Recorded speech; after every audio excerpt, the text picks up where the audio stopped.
What's up, everybody? It's your favorite podcast, Get a Bucket. I'm your host, Trey. As usual, I hope you're all having a wonderful, wonderful day. I don't know why I always mess up on the word usual. It is what it is. As you all can see, I got my man Jeff here from SportsMe. Jeff, tell him what's up.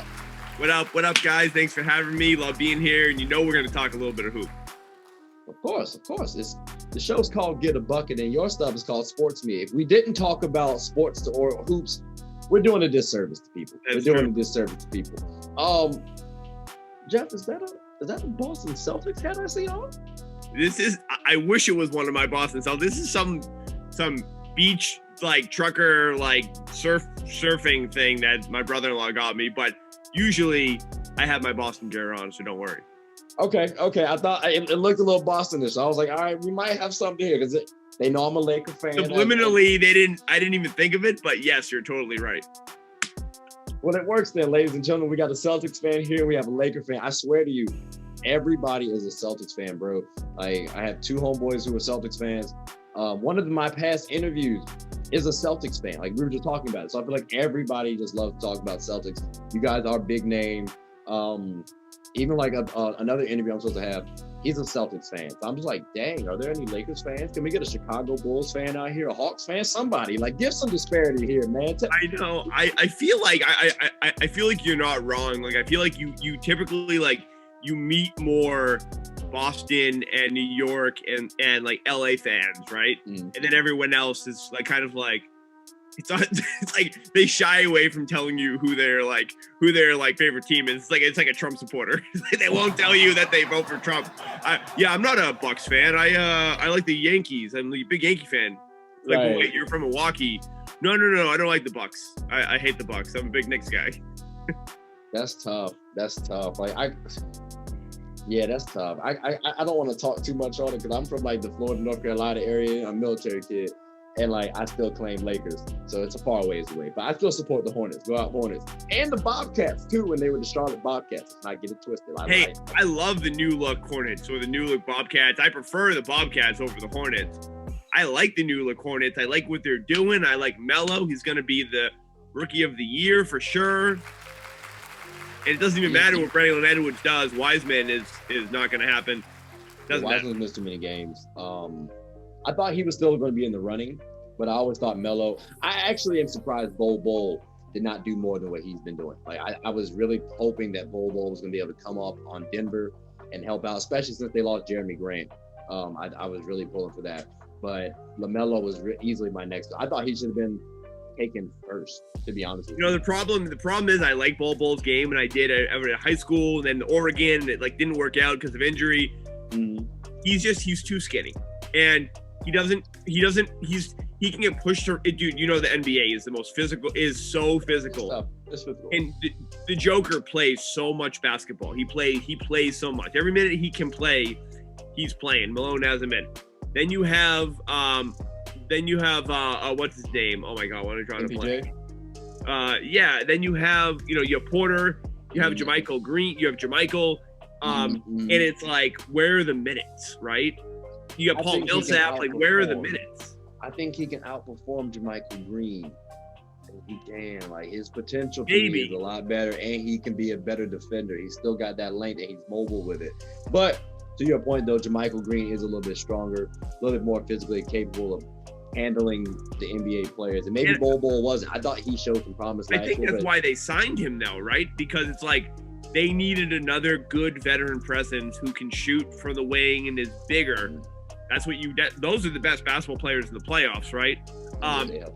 Serge Ibaka turns into a superstar in the playoffs because those are the type of, when the NBA slows down, what James Harden never realized, the NBA, the playoffs, they slow down. But everyone doesn't agree that when the Nets get to the playoffs and things slow down, KD will be fine, they'll be fine, but things are gonna be a little different.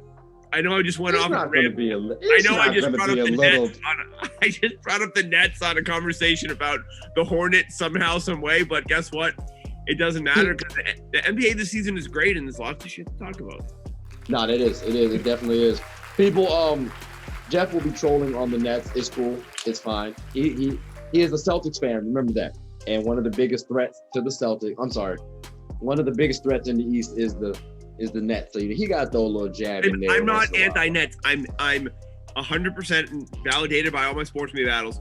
I'm 100% unprecedented, unbalanced, makes no sense big three. That's what I'm anti. Are you saying this big three is not a balance, and it makes no sense? Is that what you're trying to tell me? Every other big three that I've ever seen has had a very good big who could score and rebound and do a lot of things in veteran presence.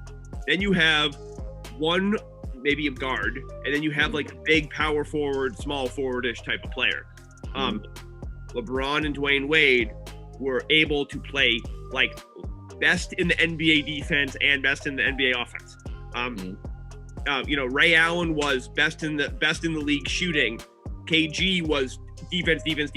Paul Pierce, one of the most underrated defensive players in the NBA. He was a great defensive player. But then you look at like Klay Thompson, unbelievable defensive player. People don't even understand how good of a defensive player he is.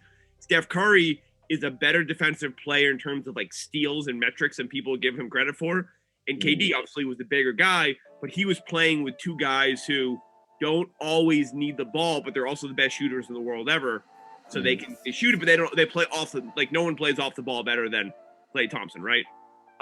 Other big threes, I'm not going to say like LeBron, AD, and like a bunch of Jag. Big three last year. But like, what's another big three that I'm thinking of? We could go all the way to back in the early Celtics. I mean, you could go right, and then I look at the Nets. Rodman and them. Yeah, but then I look at the Nets, and it's like two guards who can score like crazy, but they're terrible off the ball. They don't play defense. And are they terrible off the ball? What does Harden do off the ball, though? He's not a guy who sets a lot of picks. Well, Harden's their point guard, though. What? Harden's their point guard. He's their point guard, but also, I mean, it's no secret that they all want to shoot the ball. And they all play kind of similar-ish positions. And Harden and Kyrie are not going to be able to defend guys 1 through 4 like a LeBron and like a Pierce or like a Wade or like someone like that can do. And again, there's only so many big three, or Klay Thompson can guard 1 through 4 if he has to. KD is a super underrated guard, but he's still not going to guard a center or like a huge 4. He's going to have a little bit of issues. He's still going to score 40. I just think a lot of imbalance when the playoffs come, things slow down. It becomes a little harder to score no matter who you are. It becomes a little harder to score. It doesn't matter who you are. That's the playoffs, right? And you have James Harden every season. That's all I think, is that it's a little bit of imbalance, and it'll be interesting to see how the equation kind of fits together. And when things slow down, can they keep the momentum going? Obviously, they possibly can, and they probably can, but that's my question mark. Yeah, I can understand the trepidation. I think when you have these three players, Kyrie can play off the ball extremely well. Like, he played off the ball on the Cavs, and they won a chip. Now, the NBA gave them that chip, but that's another story for another day. Kevin Durant, easily one of the best scorers in the history of the game, bro. So you can put him anywhere on the floor. You can even throw him outside the arena, and he's still going to get a bucket. He's still going to get you 3, 2. It doesn't matter. Like, so for me, I think people also discredit Harden's defensive ability, because like in the earlier days, he did at least have to put up against like Kobe and stuff and people like that. So I'm not saying he's going to be a lockdown defender, but he can throw a body out there. But you also still have DeAndre Jordan. He's not the defensive anchor he used to be, but he's still mobile enough. He's still quality. Jeff Green out there. People sleep on Jeff Green. They have a lot of pieces. But again, like Jeff Green. Yeah, but the defensive aspect too, I do want to see, like, that has to be solid for me. So offensively, they're not going to get touched. And in a 7-game series, they can probably win 3 to 4 off their offensive load. And it's like, it's wild because Miami Heat play zone. And I think the Nets can adopt that exact same defensive scheme. Well, the other thing, too, is that, like, it's not like anyone else in the NBA is so unbeatable that no one can beat anybody, right? Like, as soon as AD might be out, the NBA is wide open because nobody is stopping AD. He's the most unstoppable player in the NBA right now. And if they don't have him, Joel Embiid might have something different to say. I mean, trust me, I'm a Joe guy. I'm a Joel Embiid guy. You know that. SportsMe knows that. But when I think of like pure dominance, like AD from the wing is like Klay Thompson. He's literally been like Klay Thompson out there. Like he does not miss his mid-range. AD, Anthony Davis. You trying to compare AD to Kate? No. What I'm saying is this season, since last season, his mid-range, I don't know what the numbers are, but it looks like every time he shoots it goes in. And he's hitting threes, right?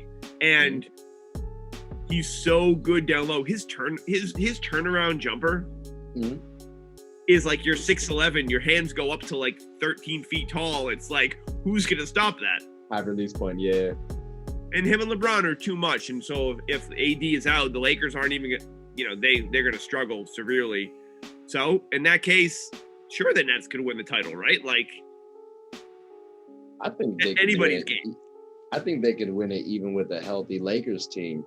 Like, to be honest with you, it's that lethal. Like, they are that lethal. But again, a lot of things can happen in the second half of the season. I'm not saying it'll be like a complete. Like, it would go 7. It would go 7. I'd be surprised if it went 6. Play the Nets in the NBA Finals. AD is going to average 87 points a game, or could and should, and LeBron would seriously have like 20 and like 20 and 10 literally every single night, because those dudes are so soft over there in the Nets. Who's going to body him? You're going to go put Brown, who's their best defensive player, and he's like 6'1" on. You can put Jeff Green up there. You can throw DeAndre on him. KD can guard him a little bit too. It's multiple bodies you can throw at AD.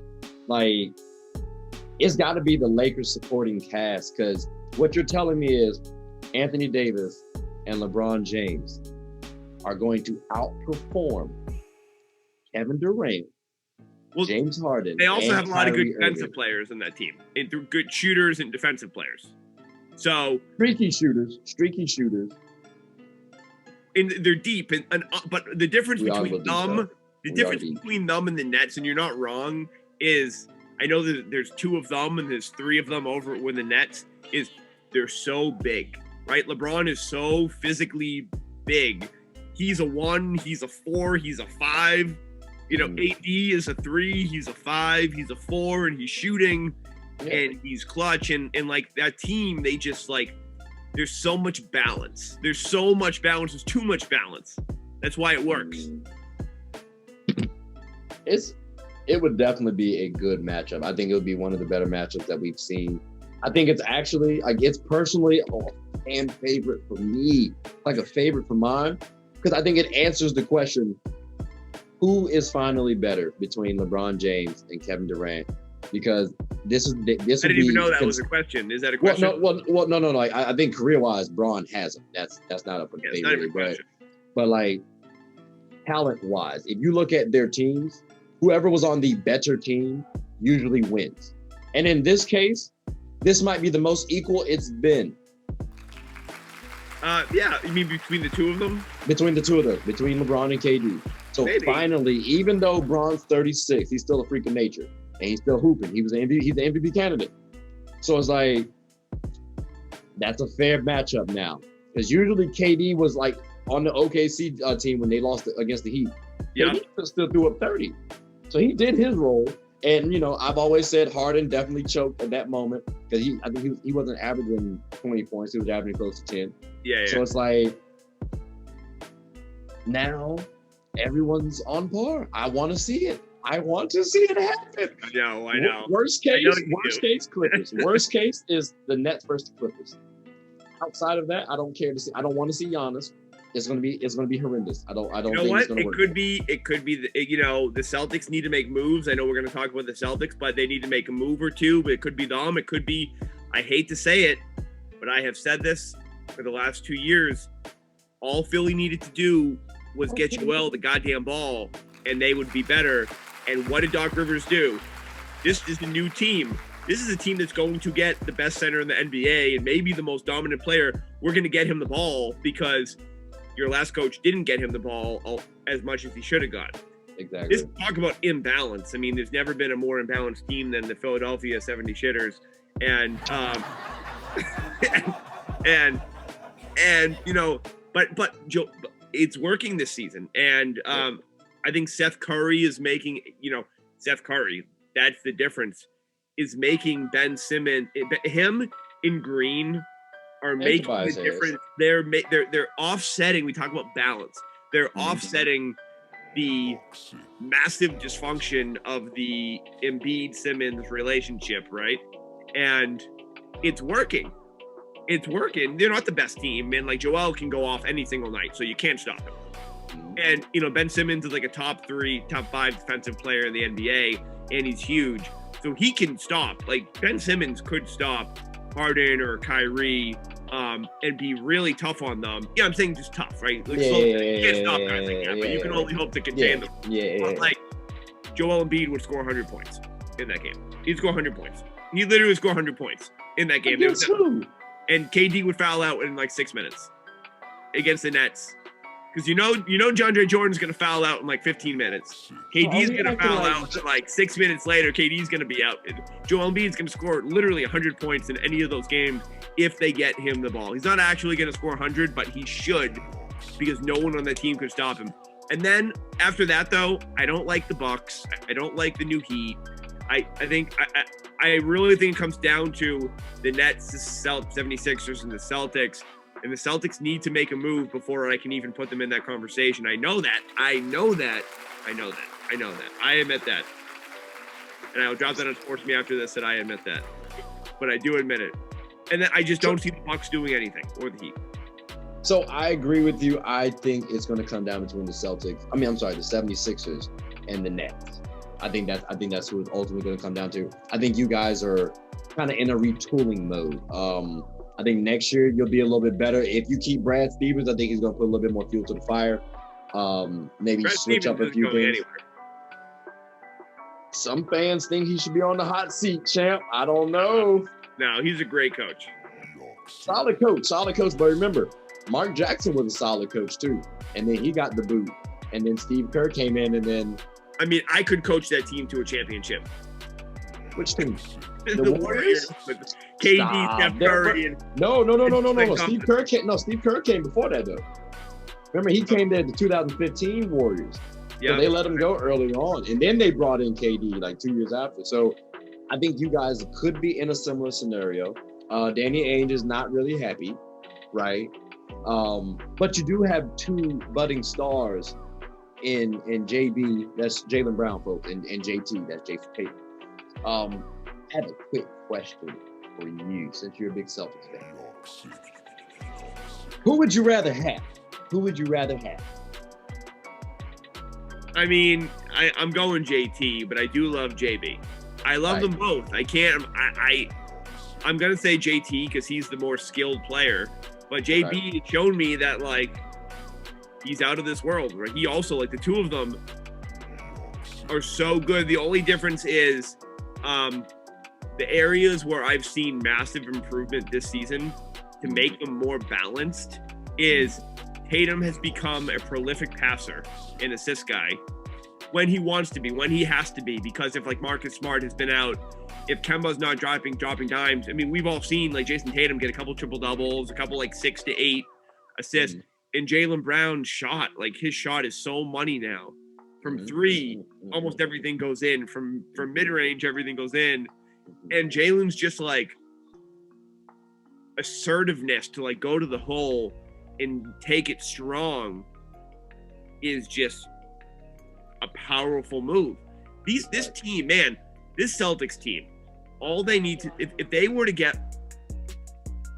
got Drummond, if they got Harrison Barnes, if they got any of those players, they would be too good for any of the teams in the East, because then they'd have another player who can do, you put Harrison Barnes or Andre Drummond on that team. I like Drummond. That helps out Kemba. And again, like, Tatum says, and again, I'm not Jayson Tatum, and only Jayson Tatum knows Jayson Tatum. He has said he is feeling the effects of COVID after the fact. I don't know. I'm not his doctor. I can't say yes or no, but he does look a little sluggish since he had COVID, since before. Again, that happens to players in the middle of a season, so who knows before an All-Star game, but that's what he says. And so he looks a little sluggish. He says he's a little sluggish. He's a little sluggish. JB's killing it. We haven't had Marcus. Kemba's out every other game. Daniel Tice is out a game, and this guy's out, and this guy's out. The Celtics have only had like 5 games where all 5 of their best players have played together. So the sample size, and again, we all know Marcus Smart.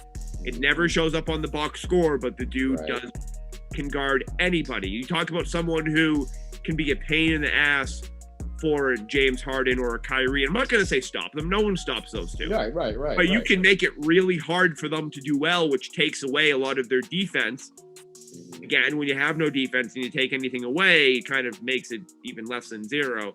And so, we'll see. They need to make a move. And if they don't make a move, nothing special is going to happen. If they make a move, something special could happen. I mean, I oh my God, could you imagine? I don't know if the money would match up. If Vuvacek from Orlando could end up on Boston, that team would be so good. That team would be so good. It's funny that you say that. I view you guys kind of how the Clippers are, right? And I always, I've been saying, I wish Vucevic would actually go to the Clippers.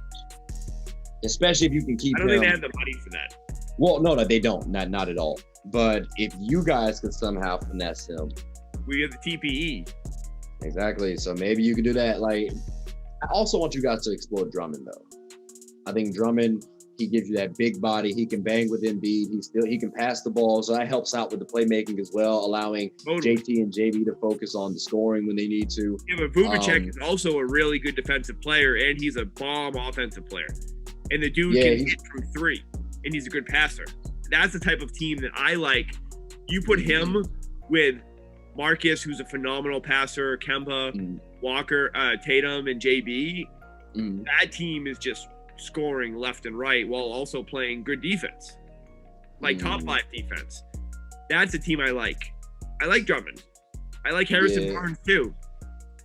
I might have to look at how they stacked up against each elite person on the defensive end, but I might think Drummond would do better against a Giannis, against an Embiid or an AD, as opposed to a Vucevic. That's why I say probably. Right, because right now I think Tatum and Brown are still on that come up. They're good star, they're quality all-stars, but they're not at that Paul George, Kawhi Leonard level yet. I'd say they're extremely. They're closing in. I saw the way JB would go at Paul George and stuff like that. It's they're not scared.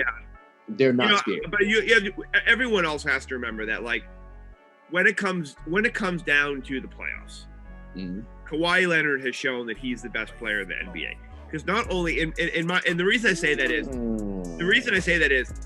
when he is giving 100% on defense, he is the best defensive player in the NBA. And I don't even think it's close. His ability to stop a 1 through 5 and be more energetic and faster than almost everyone. Plus, he's bigger, like LeBron, right? He's strong. And then on offense, when he wants to, he can score 35 points and be super efficient, right? He actually had the most points for the least amount of dribbles last season, not last season. 2 seasons ago when Toronto won the championship, he had the most points for the NBA for the least amount of dribbles, which means, I believe, that you're the most efficient scorer in the NBA, if you can do that. And so the dude just scores. And, JB and JT aren't there yet, but they're so close. They're much closer than they are farther away. Yeah, they're not too far away, to be honest with you. I think we could be talking about a tie as far as early as next season or 2 seasons away. So I mean, it's not to me. There's not a big gap, but still a little bit of a difference. That's why I think Drummond coming in. JP have been to 2 Eastern Conference Finals. I mean, but let's be real too, though. They did go up against a weaker 76ers team. They were missing, I think, Ben Simmons and Joel Embiid for each, not together, but one was missing Ben the first time, then the other one was missing Joe the second time or something like that. And then like that's a little bit tough. That's a little bit tough. I think they got a little bit ahead of themselves, and that's what maybe messed it up. Because I think I get JT and JB a little big headed, and I think you insert Gordon Hayward a little too early. Maybe. Like, I don't know. Like, you guys could have gone a lot of ways. But you're still contenders, though. You're still contenders, I think. Even though you haven't been playing as great as you guys should be. We need Marcus Smart back. And people don't even realize how much we need Marcus Smart. He does so many things that non-Boston fans don't appreciate, that never end up on the box score. It's just, that's what he does. He makes life better for everyone, and he's clutch as hell. I mean, you saw him in the playoffs last year. Exactly. Hit 6 threes against Miami in one game. Yeah. Nah, he's definitely tough. I think, though, if you guys can't bring in a Drummond or somebody like that, you might have to trade him, unfortunately. Because you can't trade Kemba. Yeah, because you can't trade Kemba. I mean, I don't know if they are going to make a trade. I feel like they're going to wait for next season. And then use the TPE next season when they have far more options than they would this season. That's what I've heard. I hope not. Just go for it. Get a good player. You can win a title. All you need is one of these guys. Get Harrison Barnes, and we're just as good as anyone else. Get Andre Drummond, we're just as good as anyone else. But you got to get these guys. No more talking about it. Let's do it. Let's do it. Let's do it. But, honestly, like, and then again, like, I think about, like, Karl Anthony Towns. It's like, what if you did, like, what if you put together, like, Tristan Thompson for the money? You did a little bit of you did the TPE.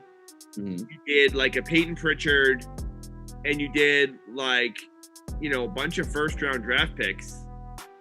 And it's like, I know it's not a lot of, like, sexiness coming back to the Wolves, but, like, they're getting a lot of money back. And Karl Anthony Towns is not happy. And teams aren't just going to give up great players to get Karl Anthony Towns, because he's been a little lacking what we all think he can be. Right. So, I'd love to see that. Is he a championship player? I have no idea.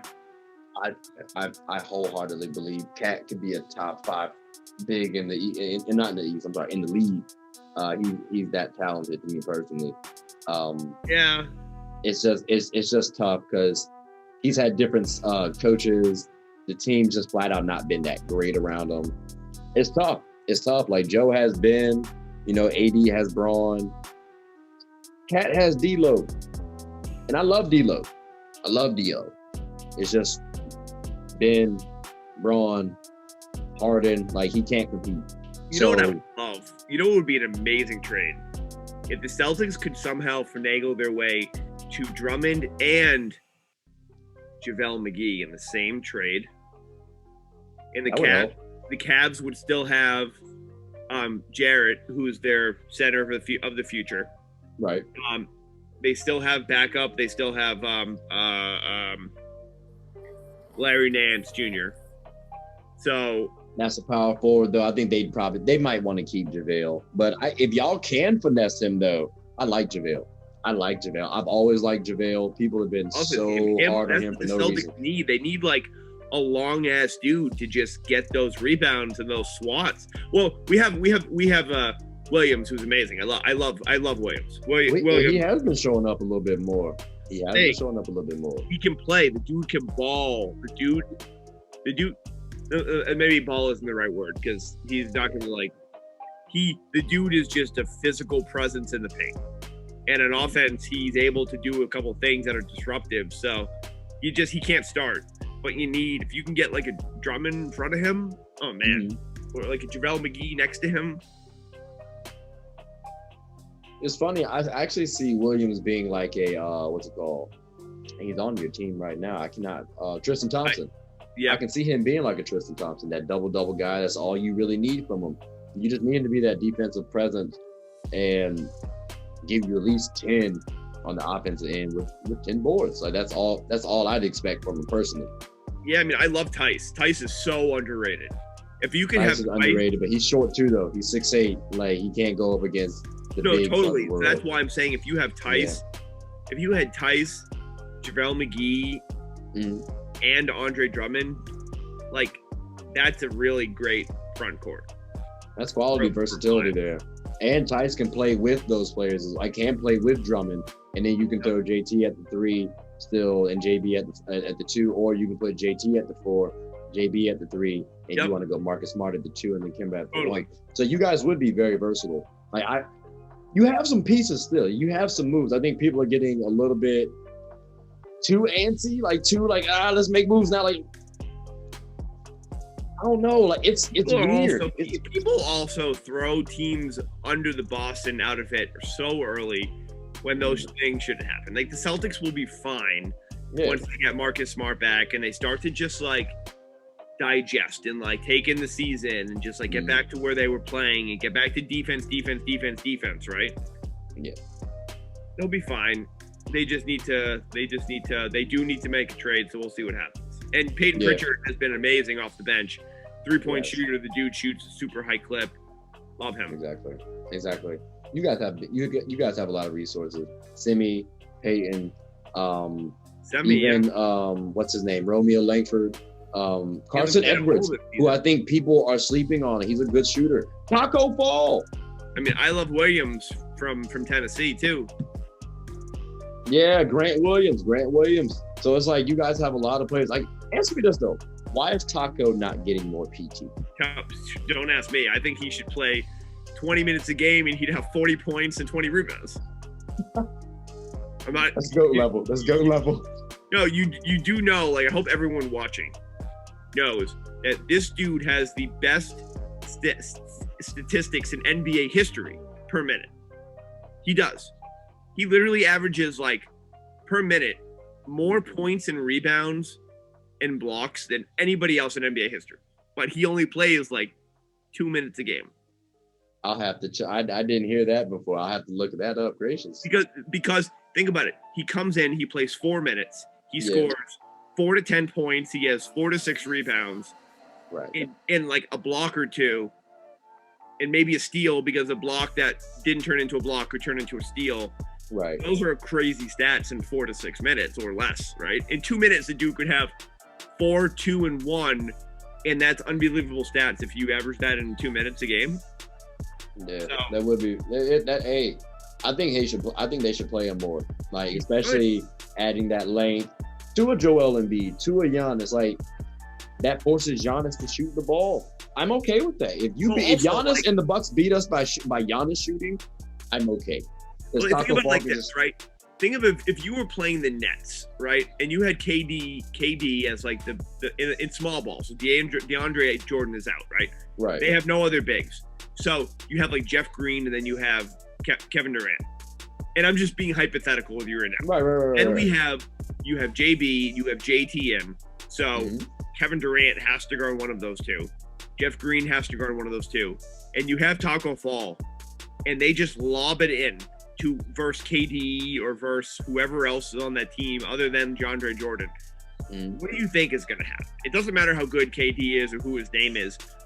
You're talking about a 7'6" dude who is literally 290 pounds against skinny-ass Kevin Durant, who's off of an Achilles injury, who's might be the best offensive player ever, who knows, but he's still not 7'6", 280 pounds.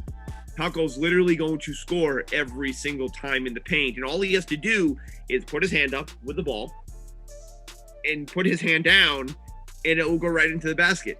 And there's no basketball skills needed at all. He'll score every single time. Well, I just want to correct you on this. He's actually 7'5", and he's 311 pounds. So he's got a little weight on him. Now, I believe he's the heaviest dude in the NBA too. Yeah, I think that is the case. It would either be him or Boban. It would have to be. And then and then KD, he's around 7 foot. We would give him that, about 240.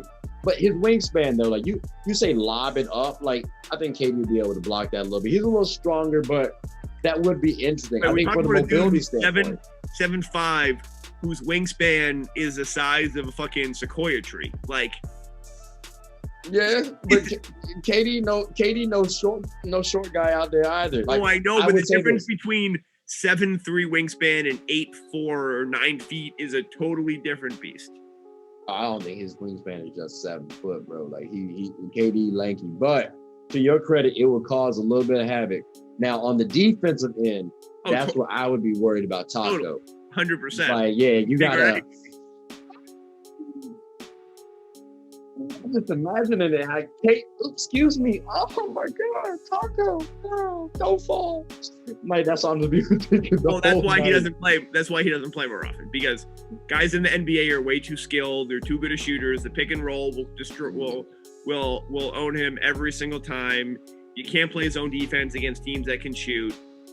So, what do you do? You know, there has to be something. Like he has to be at least somewhat mobile. Like I would rather gamble on him maybe like patrolling just the mid range and paint. Everybody else take the threes. Like just guide them to Taka. Just guide them straight to Taka. I want to see if that could work. I mean, think about it like this: what if you just feed him in the post every play? Against anybody, you probably score 1 out of 3 times. Yeah, but no one's gonna like a 33% field goal.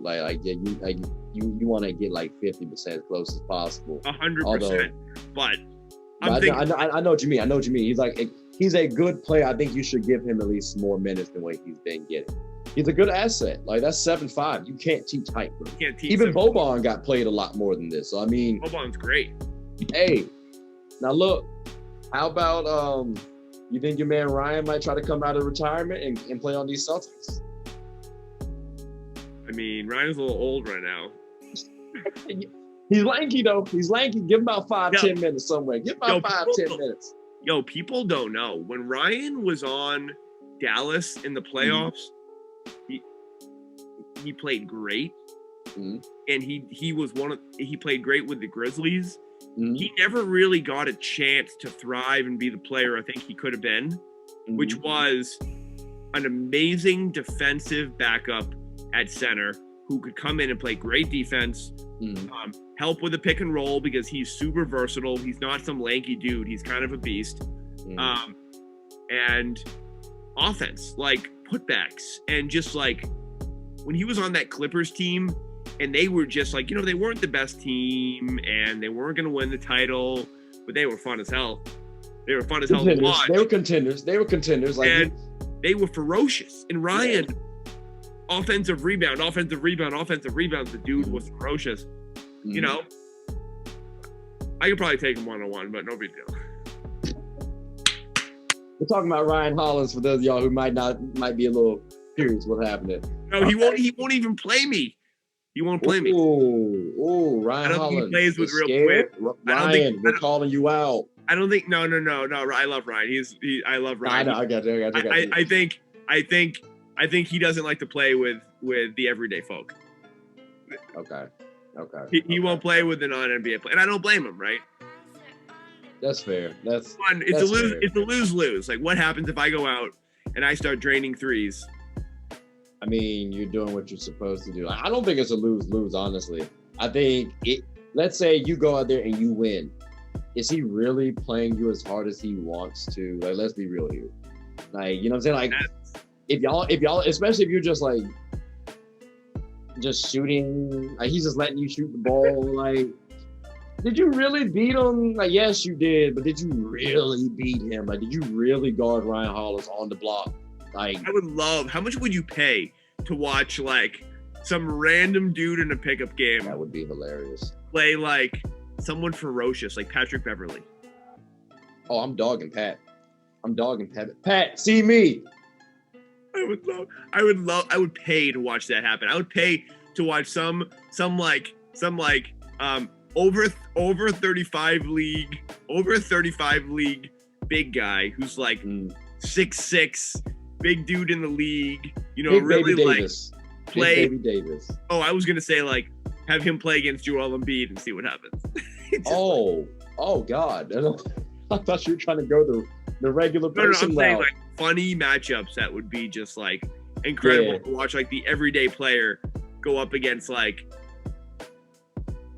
a Kawhi on that type of defense, right? Like how much fun that would not be for you.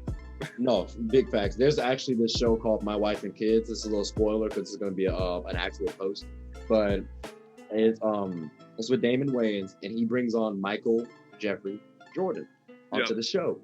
So it's like a regular average cat going up against the GOAT, like an NBA player, and you just see it's not good. It's a quick 10-0 game, and it's not. It's like Jordan doesn't do anything special, like nothing special. Just shoot the ball. If you give him any sort of pick or some advantage, I mean, it's tough. You know, they're gone, right? They're gone. Tough to guard. They're absolutely gone. It's tough to guard because, bro, it's like that on players who like you're actually of equal level, and if you get a pick set, that your help defender, they don't always help. So it's always like trash. And then you give that to an NBA player. Oh my God. It's gone. Like, I just don't even feel like playing you now, bro. Like, it's just, if you play one-on-one, like king of the court, something, because I'm not playing with them anymore. Like, no, they're gone. Yeah.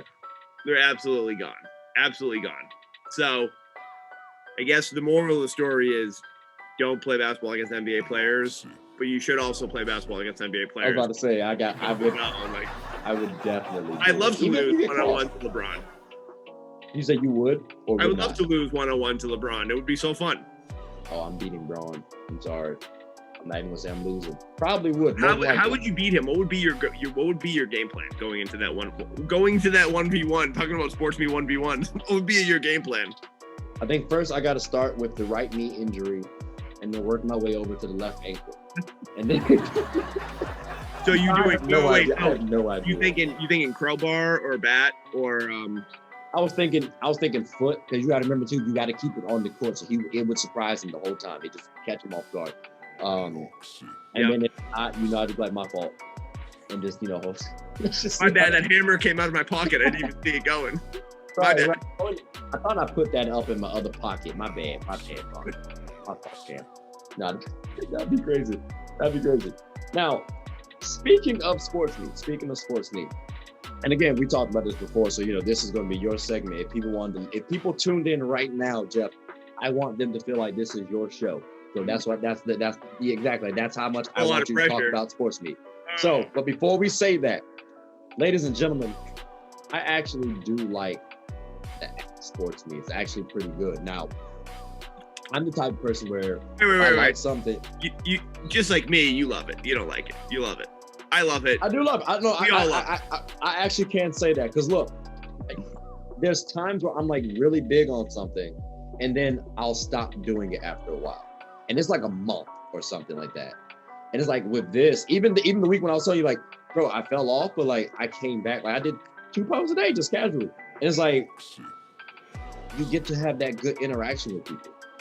So like the fact that it's a nice little platform. You can have battles. You can sit there and just talk shop, or you can learn something. Like I've actually went to like a baseball thing. I'm like, I don't know anybody that they're talking about, but let me pay attention just real quick. I might not tune in. I don't think I've tuned into a baseball one, but I might eventually. So it's like it's a nice little platform. What got you interested? Like what was the origin? What was the origination of SportsMe? Like how did you get there? Yeah, so I've always been a lifelong sports fan, and Derek, I have awesome co-founders who you know, who couldn't be on here, but so it's not just me. There's a bunch of us, and we're all teams, so there's a lot of moving parts that do lots of things, and as we get bigger and do all the things that that we'll do and we have coming, like it takes a lot of people and a lot of moving parts and a lot of things. Right. But it really was. It was just a lonely Celtics fan who saw something he didn't like, and that was enough. And I say that jokingly, but it literally was. I was home with my wife, and she was sleeping. I'm watching the Boston Celtics versus the Cleveland Cavaliers in Game 2 of the Eastern Conference Finals. Kyrie's last year with the Cavs, so I think 3 years ago. And I'm watching the game, and at halftime, one of the announcers said something, on TNT, and I love those guys, so I'm not going to say who it is, said something about Isaiah Thomas should never go to the hole when LeBron is there because LeBron, blocked the hell out of him. And I kind of sat back and said to myself, interesting. You just said to about 15 million people that the best hesitation to start and stop guard maybe ever, who utilizes his size better than anyone in like sports history, got blocked one time, and he cooks guys like this all the time because that's literally the play he does is he hesitates. His hesi is changing. But according to you, 15 million people just heard that he shouldn't do that. And so I kind of just stepped back and said to myself, like, interesting. Like, I wonder what 15 million people would say about that. And so I texted a bunch of friends, and how tribalistic sports is and how passionate we are. I copied and pasted the text, and within 10 minutes, everyone had responded, and everyone said I could do it better. And so I kind of like said to myself, like, oh, like, what does that mean? And so then I spent a lot of time just like, looking at what was out there in the world, like how would I want to talk to people about sports, my friends, new friends, creators wasn't even a thing. Even like 3 years ago, it wasn't really that big of a thing. So I didn't think about the creator angle, which, as you know, is like a lot of the future of this, because there's so many moving parts and amazing creators who are underserved and all that awesome jazz. And it just kind of morphed from there. And that was a starting point of something was missing. And it was, let's just see what this can become. Right. And we've iterated, we've adapted, we've iterated, we've adapted, we've gamified, we've shortened videos, we've done a lot of stuff. We're truly today, you can think of SportsMe as, but for everyone who's listening, kind of like TikTok meets Clubhouse meets ESPN around the horn. Yeah. And it's a radically different approach to anything that's out there. And that's what we always want it to be. The reason that social has never worked in sports, and you think, well, how is there no social in sports? Why is there no social in sports? People spend so much money, and there's so many people who love it. It's because everyone and their mother always wanted to do a Facebook for sports, an Instagram for sports, a Twitter for sports. But when you have a Twitter, an Instagram, and a Facebook, and a Snapchat, and all these things, you don't need, if I said, hey, go to this cool new place where like you can totally post a video and other people watch it, it's like, oh, I use YouTube, so why would I use your thing? Right. And so we wanted to create an entirely different ecosystem that played off of human emotion, played off of who we are as sports fans, played off of like the needs of creators and fans, which is the pain. Collaboration is super hard. Finding time to do something is really hard. It has to be quick. It has to be seamless. It has to be fun. It has to be short form, and it has to be gamified.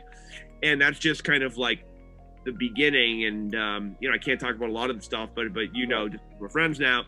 And that's the other thing, right? Like, what other platform, and I say platform, SportsMe is a community. Like, when I think of like a TikTok, that's an amazing platform. That's not a community. Right. Instagram, Facebook, Snapchat, they're not communities.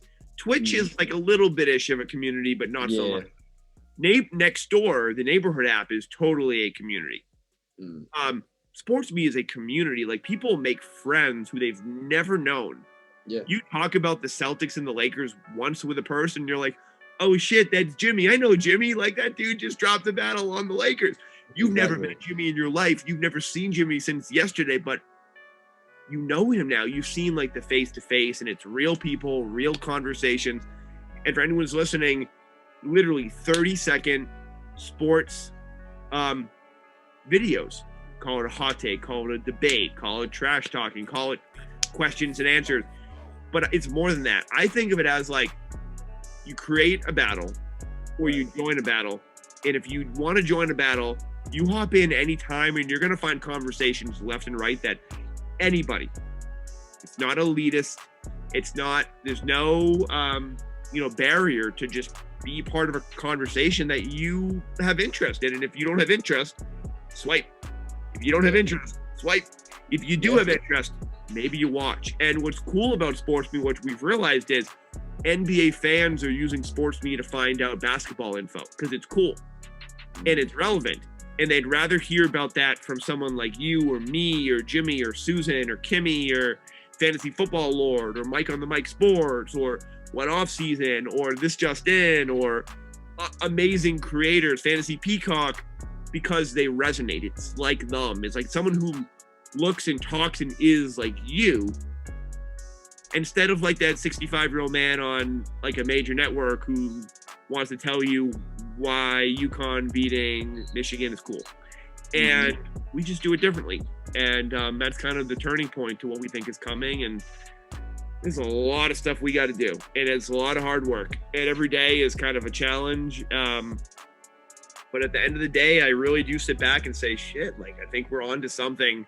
And the metrics reflect that. And people have fun and they love it and they come back. People come back, and the engagement metrics and the retention is like it's actually phenomenal. And the app is like so minimal right now. It's kind of been just fun. And like, you know me, like I'm all about community and community management, and there's a million other things that I do, but just like talking to creators and talking to fans is just like the greatest. Like it's so fun. And you know, and I'm excited where like as we grow, it's just going to be more opportunity for creators because we're in it with you. Like this is for you.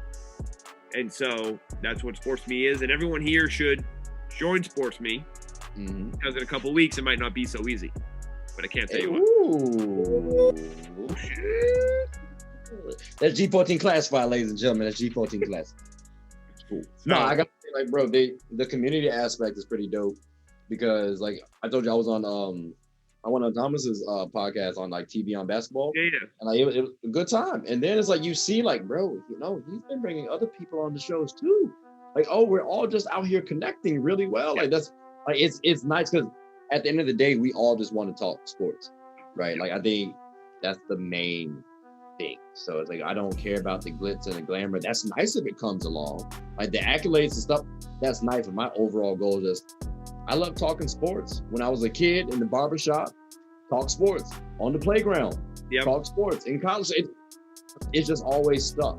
So now that you find a community, like you said, who will share that same passion, it's a little bit different because when I'm on Instagram on my personal page, I'm not posting something like except for when Kobe passed, like my super. But like outside of that, I'm not posting too much basketball. Maybe if that's the thing, right? We've heard from, and you know, I don't know about everyone else out there who's watching, but like we've heard from a lot of people, including like social media managers for like professional teams, that they're not just going to go on Facebook or Instagram and post their opinion about sports because their friends are going to be like, what the hell are you doing? Like, you're an idiot. Like, you're goofy, this.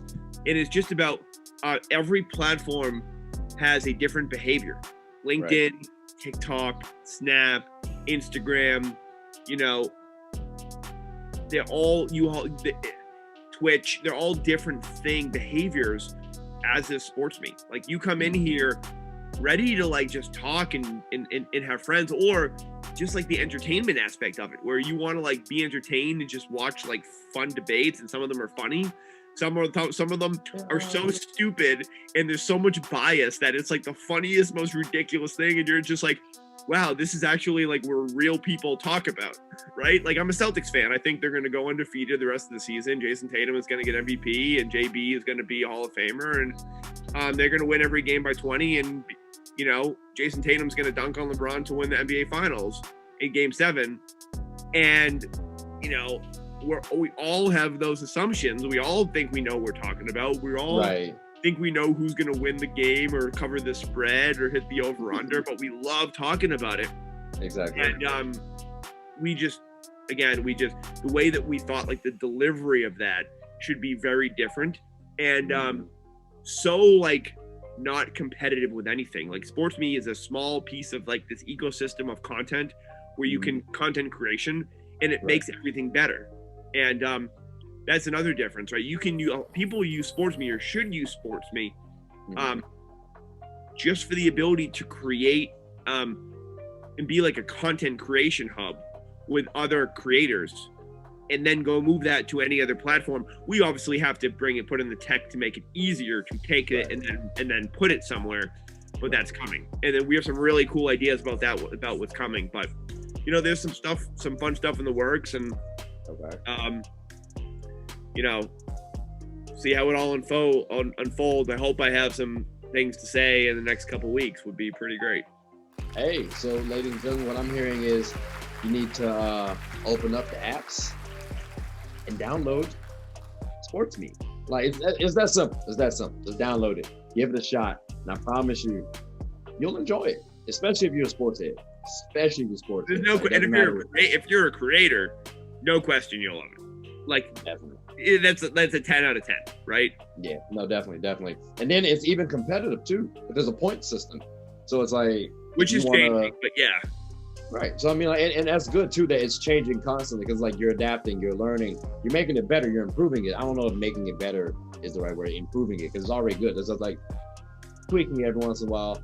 That doesn't hurt anybody. So I personally like the competitive aspect that you can kind of have with it too. So for sure, it's really like fine tuning, like you're a tech guy, right? So it's like fine tuning like the mechanisms that people love most and building more of that and building less or getting rid of things that people don't use. I mean, that's like right now we're looking at like the UX and figuring out like, okay, what are the little things that we can delete? Like what button can we get rid of? What thing to make it less confusing? And like we know that like our discovery needs to get a lot better, and it's going to. We know exactly how we're going to do it for the most part. You know, we know all the ways where creators are going to get paid, which is bomb. We know ways that SportsMe is going to make money, and you know, coming months should be a lot of fun. And but seriously, get it now before it might be too late, and then you got to work for it. But can't say too much. Hey now. I told you. Kind of like Tatum step back jumpers, just so smooth. But let me ask you this question. Is Jayson Tatum's like step back to the right 3-point shot the hardest taken shot you've ever seen? Like I don't even know how he makes that. The hardest taken shot? Like I'm saying, like when he does when you do a step back, you step back to the left. This dude stepped back to the right as a righty to throw off his defender and get away from the defender's hands. Like he goes the other way. I feel like I would rather go right because like it depends on where the defender is. If he's on my left side, obviously I'm going right. But like, but if you're a righty, it's easier to shoot going to your left and pulling up as opposed to like the other way. I think it's low key easier for me to go to my right than my left. It's like if I'm going to the left. Like maybe if I'm dribbling the ball already on my left-hand side and I sidestep, but it's like then I can do the same thing on the right. And I know where my hand placement is already too. So it's like I don't have to like my guide hand, I'd rather that come to the ball than my shooting hand for some reason. If I have my hand placed on the ball, then I know, okay, I can bring it here. My guide hand, I just gotta put it right here, bop, and let that joint release. Like I'm good. So that might be it. But I think the sidestep in general, I'm gonna say the sidestep in general is tough. Like that, you're moving your body. It's like a lot of like, bro, like those are world class athletes, and they make these shots look so simple. Like it makes no sense. So like a mid range, a pull up mid range. Do you know how tough that actually is in real life? That's why smart NBA players should do nothing but take threes and shoot, take layups, because mid range in the NBA is like the toughest shot by far. No, though, because if you can make it, bro, that you're like Kobe made a nice little 20-year career off that. Jordan, I know, but I'm talking about like Popovich basketball 101 is no mid-range jumpers. Like the Spurs. No, I got to stop you there because Tony Parker, mid-range specialist. Yes, off the pick and roll, but their bread and butter, his forte as a coach has always been take efficient shots, which are 3-pointers and layups. The most inefficient shot in basketball is an 18 to 29 foot jumper, because 29 being like the worst shot in basketball is right before a 3-pointer. It's the most contested shot. But you know, tomato, who knows? Right. Yeah, I don't know. That's tough, bro. Because like when I think mid-range, I think championships, legends, Hall of Famers. But it's such a tough, hard shot. So I feel like if you can't do it, you have to stick to like either you just keep practicing and trying it. Just can't all be MJ. Yeah, you all can't. No, you can't. Like, no. Even though DeMar DeRozan He's doing the opposite on the Spurs. He doesn't take any threes. All That's why that mid-ranges. team is not playing the way they should be. Hey. Those Spurs are in the playoffs, surprisingly. Like 4th, They 5th are seed. That was surprisingly was- the team. They got some young ballers. Like Lonnie Walker. They got some of the other dudes. Like they got but Murray. I wouldn't say playoff worthy. Hey, I'm not And gonna say they're gonna win it, but they're Oh, no, playing definitely well, gotta right? win. And White Yeah, is they're definitely great. playing well. You said what? White's game is awesome. I forget his first name. Dag. From Vandy or something. Crap. Whatever. It is what You know it who is. I'm No talking about, disrespect. Yeah. No disrespect. No disrespect. Yeah, but Yeah. that dude- But yeah, Jeff, I wanted to say thank you for coming on to the show, man. I really do appreciate it. And thank you for creating SportsMe. Thank you for helping me. Thank you for letting me be a part of it. Appreciate you. Hopefully I've helped out in some ways, and hopefully I can continue to help out. 100%. In Hey, the future. every day that you come in and there's basketball and there's amazing get a bucket basketball is a great day in the SportsMe verse. Hey, I appreciate that. Then see, that's how you're supposed to do it, people. That's how you're supposed to do it. Get a nice sales pitch like that. You know what? I would say yes, but you know me. This is just how I am. This is the authentic Jeff. That's real. That's real. I don't too. need to sell. I don't need to sell people. I just tell it as it is. No, that's real. That's real. You always got to be genuine. I was joking earlier. No, But I know. everybody. I know. But everybody, like I said, thank you all for listening. Jeff, did you have anything you want to say to the folks before we time out? No, I would say thanks for having me on the show. I love talking hoops with you. I can talk with you about hoops all day. Celtics in 7 for the championship. I'm all in. Prop bet City. Jayson Tatum over under 3-pointers every single day, and Jaylen Brown. Also, don't forget about Marcus Smart in the playoffs, everyone. Other than that, hop on SportsMe soon. And thanks for having me. Hey, well, I hope you guys do join on SportsMe because, like I said, it's a good community, it's a good app, and it's going to be going some places. So And you can just Get in watch. before You you don't get have to up. join in if you don't want to. You can literally just watch Trey do the exact same thing he does now, only you have a chance to join in, or just catch him in quick pieces here and there. Yep, definitely. Word. All right, Jeff. Well, I'm gonna let you get back to everything. Again, thank you, bro. I really appreciate you for coming on to the show. Sure. This was a Love good one. having This is it. definitely a good Love one. being here. Bad. Peace. All right, everybody. See y'all.